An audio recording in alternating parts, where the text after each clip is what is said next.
Bonjour à tous, aujourd'hui je vais vous parler d'un magasin Harley-Davidson des années 30 qui visiblement était assez réputé à l'époque. Il s'agit de Rochester Harley-Davidson Corporation, dans la ville donc de Rochester, dans l'état de New York.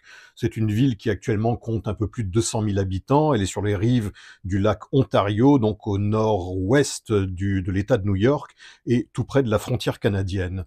Pendant les années 30, il y avait donc là-bas un magasin Harley-Davidson, une concession Harley-Davidson, qui faisait pas mal de publicité, qui prétendait être America's Best Known Motorcycle Store, donc le magasin de moto le plus célèbre des États-Unis. Bon, ça évidemment, c'est encore une affirmation à l'américaine, qui est impossible à vérifier. Et je vous parle de ce magasin parce que j'ai trouvé aujourd'hui, mais totalement par hasard, sur Internet, j'ai vu passer une photo de la façade de ce bouclard, donc je vous la montre à l'écran.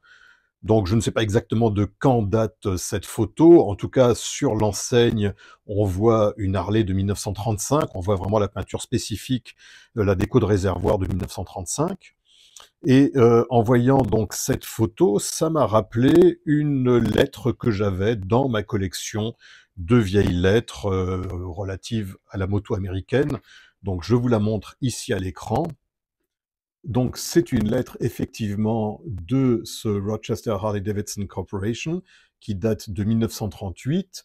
Le patron, donc Monsieur Zimmerman, remercie un client de lui avoir commandé des pneus. Quand j'ai reçu cette lettre, elle était accompagnée de quelques papiers. Donc il y avait notamment ceci. Donc là, il manquait un bout. Je ne sais pas si c'était un bon de commande ou quoi. Donc là, par exemple, il propose des pneus à prix cassé. De l'autre côté, le concessionnaire propose à peu près 25 Harley-Davidson d'occasion. Donc sur certaines, il y a un petit coup de tampon qui indique que les motos ont déjà été vendues. Apparemment, le concessionnaire était spécialisé dans les rachats de stock. Donc là, par exemple, dans un autre papier qui accompagnait ce courrier, il y avait une pub pour des sacoches M 1904 cavalerie Première Guerre mondiale à 5 dollars, combien? 5,50 $ la paire. Hein. Donc des sacoches en cuir à prix cassé par rapport aux sacoches Harley-Davidson.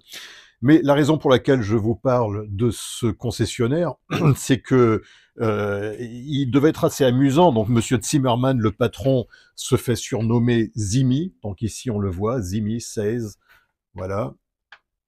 Et ce fameux Zimmerman ne manquait pas d'arguments parce que, en plus de vendre des Harley-Davidson dans sa concession officielle Harley-Davidson, qu'est-ce qu'on voit sur l'enveloppe?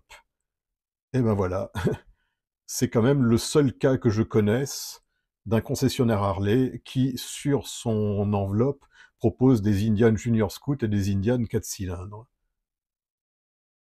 Voilà. C'est pas l'histoire du siècle, j'en conviens, mais c'était la petite anecdote du jour. Je voulais juste partager ça avec vous et en profiter pour vous remontrer donc cette façade de magasin des années 30, nostalgique à souhait. J'arrive pas à imaginer que le magasin soit très très grand. On y voit plus de vélos que de motos, donc il vend effectivement quelques marques de vélos américaines. J'ai été voir sur Google Street View.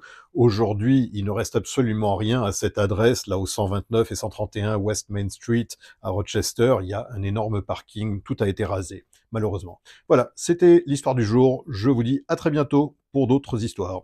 Ciao!